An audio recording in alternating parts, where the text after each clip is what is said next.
আমি এশার নামাজ রাত 11টা বাজে পড়ি, আমার নামাজ কবুল হবে কিনা? এশার নামাজ কাজা হলে ভিতরের নামাজও কি কাজা আদায় করতে হবে? আজান অবস্থায় নামাজ পড়া যাবে কিনা? আমি শুনেছি 3বার বিসমিল্লাহ পড়ে কাপড়ের কোনা ধুলে পুরো কাপড় পাক হয়ে যায়, এটা কি সঠিক? মেয়েদের জন্য বাবার বাড়িতে যাওয়ার পর কি কসর করতে হবে নাকি পুরো সালাত আদায় করতে হবে? নামাজে কেরাত পড়ার সময় যদি কোনো জায়গায় টান বা গুন্না দিতে ভুল হয়ে যায় তাহলে কি নামাজ ভঙ্গ হবে? অনেকে বলে দাঁড়িয়ে পানি খেলে নাকি শয়তানের প্রসাব খাওয়া হয়, এটা কি হাদিস সম্মত? তাহলে আর বিলম্ব না করে চলুন আপনাদের করা ইতিমধ্যে যে প্রশ্নগুলো আমরা দেখতে পাচ্ছি আমাদের সামনে চলে এসছে সেগুলোর জবাব দিতে শুরু করি। জান্নাত তালুকদার আইডি থেকে আপনি লিখেছেন, অনেক সময় রাতে পিরিয়ড বন্ধ হয় কিন্তু সে সময় গোসল করা সম্ভব হয় না, এক্ষেত্রে করণীয় কি? আপনি পরবর্তী সালাতের ওয়াক্ত হওয়ার আগে আগে গোসল করে ফেলবেন। ওমর ফারুক আপনি লিখেছেন, আমি শুনেছি 3বার বিসমিল্লাহ পড়ে কাপড়ের কোনা ধুলে পুরো কাপড় পাক হয়ে যায়, এটা কি সঠিক? আপনার কোনো কাপড়ে যদি ময়লা লাগে, কোন জায়গায় লেগেছে আপনি জানেন না, কিংবা বেশিরভাগ জায়গায় লেগেছে, আপনি যে কোনো কোনা ধরে বিসমিল্লাহ 3বার পড়ে ধুয়ে ফেলবেন আর আপনার পুরো কাপড় পাক হয়ে যাবে। ব্যাপারটি তো সহজ নয়, বরং আপনাকে পুরো কাপড় পাক করার জন্য চেষ্টা করতে হবে। যদি সেটা অস্পষ্ট হয়, কোথায় হারিয়ে গেছে আপনি না জানেন, আর যদি জানেন তাহলে যে জায়গা না পাক লেগেছে শুধুমাত্র ওই জায়গাটাকে ধুয়ে আপনি পাক করে ফেলবেন, তাতে ইনশাআল্লাহ আপনার কাপড় পবিত্র হয়ে যাবে। সুমন আয়ের দিকে আপনি লিখেছেন, নামাজের নিয়ত কি বাংলায় করা যাবে? নিয়ত মানে তো মনের ইচ্ছা, মনের যে ইচ্ছা, মনের যে টার্গেট, মনের যে লক্ষ্য, আপনি কি নামাজ পড়ছেন, কোন সময় পড়ছেন, এটাকে উপস্থিত করতে পারা, এটাকে জাস্ট আপনার মাইন্ডে আপনি হাজির করলেন, মুস্তাহাজার যেটাকে বলা হয়, সেটাই যথেষ্ট। বাংলা আলাদা করে বা আরবিতে কোনো ভাষাতেই নিয়ত মুখে উচ্চারণ করার দরকার নেই। নাজিম আহমেদ শুভ্র এআইডি থেকে আপনি লিখেছেন, আমার বাবা আমার মায়ের মোহর পরিশোধ না করে মারা গেছেন, এখন কি আমি আমার বাবার পক্ষ হয়ে মোহরের অর্থ আম্মাকে দিতে পারবো? হ্যাঁ ভাই শুভ্র, অবশ্যই আপনি আপনার বাবার হয়ে আপনার মাকে মোহরের অর্থ দিতে পারবেন। এবং এই মাসআলাটি আমরা অনেকে জানি না যে যদি কোনো মানুষ জীবদ্দশায় তার স্ত্রীকে মোহর না দিয়ে মারা যান, তাহলে তার মৃত্যুর পর তার যে পরিত্যক্ত সম্পদ আছে সেখান থেকে তার যে ঋণগুলো পরিশোধ করা হবে, তার মধ্যে থেকে তার মায়ের যে মোহর বাবদ প্রাপ্য টাকা সেটাও কিন্তু পরিশোধ করতে হবে, অর্থাৎ সেটাও ঋণের মধ্যে থাকবে। সিরাত উর্মি ইসলাম এআইডি থেকে আপনি লিখেছেন, বাবা ও ভাইয়ের সামনে চুল খোলা রাখলে কি গুনাহ হবে?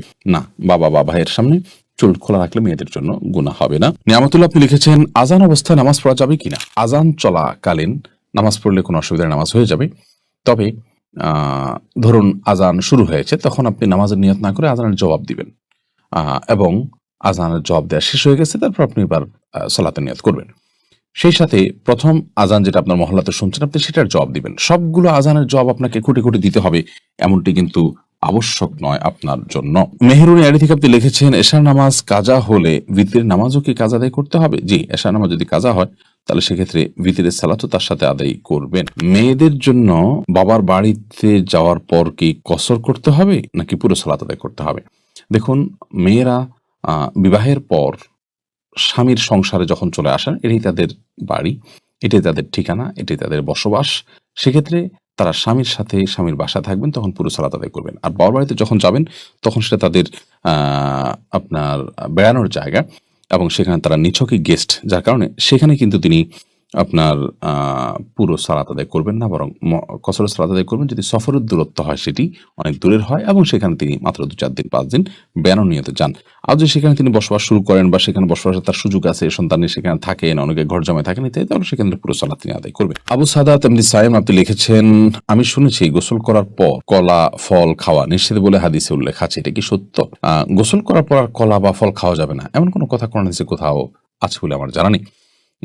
আপনি কলা বা ফল এটা যে কোনো সময় খেতে পারেন, অর্থাৎ আপনি স্বাভাবিক যে কোনো সময় খেতে পারেন, এমনকি গোসল করার পর খাবেন না, আগে খাবেন, সকালে খাবেন না, দুপুরে বিকালে খাবেন, সেটা কিন্তু আপনার ব্যাপার। শরীয়তের এক্ষেত্রে তেমন কোনো বক্তব্য নেই। বিশেষ করে যে কথা বলা হচ্ছে এখানে যে গোসলের পর কলা খাওয়া, ফল খাওয়া নিষেধ, এরকম কোনো কথা হাদিসে নাই। এটি যদি কেউ বলে থাকেন সেটি ভিত্তিহীন এবং মন গড়া। মোনালিসা মুন আপনি লিখেছেন, নবজাতকের জন্মের পরে আজান কি ছেলেদের কানেই দেওয়া উচিত নাকি মেয়েদের কানেও দেওয়া উচিত? নবজাতকের জন্মের পর আজান এটি ছেলে মেয়ে উভয়ের কানে দিবেন। আমরা অনেকে এক্ষেত্রে মনে করি শুধু ছেলেদের কানে দিতে হবে, না, উত্তর হলো ছেলে মেয়ে উভয়টির কানে দিতে হবে, এটি সঠিক।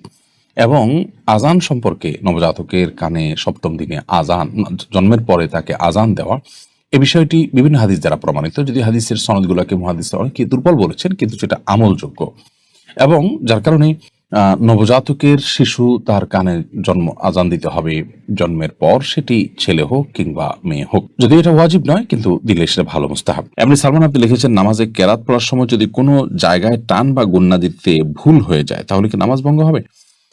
সাধারণত মদগা গুন্নাতে ভুল হলেই নামাজ ভঙ্গ হয়ে যাবে, ব্যাপারটা এত সহজ নয়।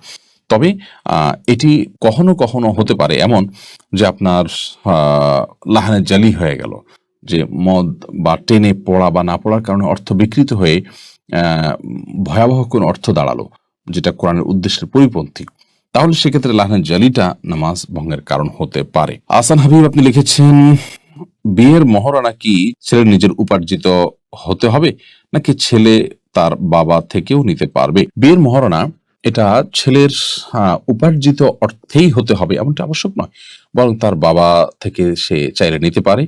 এবং আপনার বাবা যদি তার ছেলেকে মহারণার টাকা দেন, মা যদি দেন, কোনো বন্ধু বান্ধব যদি দেন, বা অন্য কেউ যদি তাকে হেল্প করেন, তাহলে সেটা তার জন্য নাজায়েজ বা গুনাহের কিছু হবে না, কারণ একজন আরেকজনকে গিফট উপঢৌকন দিতেই পারেন। বাকি এটি মূল আপনার কর্তব্য হলো, এটি আদায় করা কর্তব্য হলো ছেলের উপর। তাকে কেউ দিয়ে দিল যে ঠিক আছে তোমারটা আমি আদায় করে দিলাম, বা তোমাকে আমি টাকা দিলাম তুমি এটা দিয়ে আদায় করিও, সেটা জায়েজ হতে পারে। ইয়াসমিন খাতুন আপনি লিখেছেন, অনেকে বলে দাঁড়িয়ে পানি খেলে নাকি শয়তানের প্রসাব খাওয়া হয়, এটা কি হাদিস সম্মত? না ভাই, এটা হাদিস সম্মত কোনো কথা নয়। আমরা অনেক মন গড়া কথাবার্তা বানিয়ে নিয়েছি, যেগুলো হয়তো মানুষকে সংশোধন করার উদ্দেশ্যে কেউ বানিয়েছেন। যেমন দাঁড়িয়ে পানি করলে সেটা শয়তানের পেশাব খাওয়া হয়, নাউজুবিল্লাহ। তারপরে কেউ যদি শুয়ে শুয়ে বই পড়ে তাহলে সেক্ষেত্রে ক্ষতি হয় মুখটা। তারপরে বই পড়ে যদি কেউ পৃষ্ঠা খুলে রেখে যায় তাহলে শয়তান পড়ে ফেলে। এগুলো সব লোকমুখে প্রচলিত এবং বানোয়াট কথা, যেগুলোর কোনো ভিত্তি কোন হাদিসে কোথাও নেই। এগুলো যারা বানিয়েছেন হয়তো বা তারা এই জন্য বানিয়েছেন যে ধরুন দাঁড়িয়ে পেশা পানি খাওয়াতে আসলে স্বাস্থ্যের জন্য ভালো না, গলা আটকে যেতে পারে, আর শরীর দৃষ্টিকোণ থেকে এটা ভালো জিনিস না।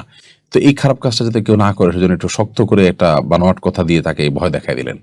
তো এই ধরনের বিষয়গুলো সৎ উদ্দেশ্য করা হলেও অনুচিত এবং নাজায়েজ। কারণ মান কাযিবা আলাইয়া মুতাআম্মিদান ফালিয়াতাবাওয়া মাকআদাহু মিনান নার। নবী সাল্লাল্লাহু আলাইহি ওয়াসাল্লাম বলেছেন, আমার নামে যে মিথ্যা কথা বলবে, মিথ্যা কথা রটাবে, সেজন্য তার ঠিকানাকে জাহান্নামে জেনে রাখে। বিধায় এই ধরনের আপনার পানি পান এই ধরনের কথা বলা এটা জায়েজ। এমডি আব্দুল্লাহ আপনি লিখেছেন, আমি এশার নামাজ রাত 11টা বাজে পড়ি, আমার নামাজ কবুল হবে কিনা? এশার নামাজ রাত 11টা পড়লে সেটা হয়ে যাবে। বিশেষ করে রাতের 1/3 পর এশার সালাত আদায় করা উত্তম। মধ্যরাতের আগ পর্যন্ত এশার নামাজ পড়া জায়েজ।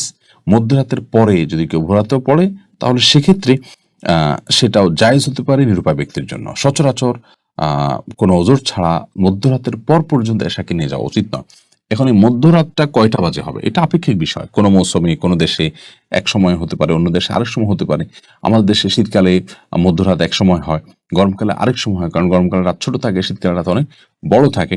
তো এটা ভ্যারি করবে যে সূর্য ডোবা থেকে নিয়ে সুবহে সাদিক বা ফজর ওয়াক্তে শুরু হওয়া পর্যন্ত পুরো সময়টাকে ভাগ করে তার ঠিক মাঝামাঝি যে জায়গাটা, সেখানে হলো আপনার আমাদের সীমানা। তার আগে আগে আমাদেরকে এশার সালাত আদায় করতে হবে, আর পরে করলে আদায় হয়ে যাবে। যদি ফজরের সালাতের ওয়াক্ত হওয়ার আগে আগে তাহাজ্জুদের সময় 3টা-4টা বাজে রাত পড়েন তাও আদায় হয়ে যাবে, বাট এটা অনুচিত এবং এরকম বিলম্ব করা উচিত না। নবী করিম সাল্লাল্লাহু আলাইহি সাল্লাম ওয়াক্ত মতো সালাত আদায়ের পর আমাদের এই ভিডিওটি যদি আপনার ভালো লেগে থাকে তাহলে ভিডিওতে একটি লাইক দিতে পারেন এবং আপনার প্রিয়জনদের সাথে শেয়ার করতে পারেন, এবং এইরকম আরও ভিডিও পেতে আমাদের ইউটিউব চ্যানেলটি সাবস্ক্রাইব করে পাশে থাকা বেল আইকনটি অন করে দিন।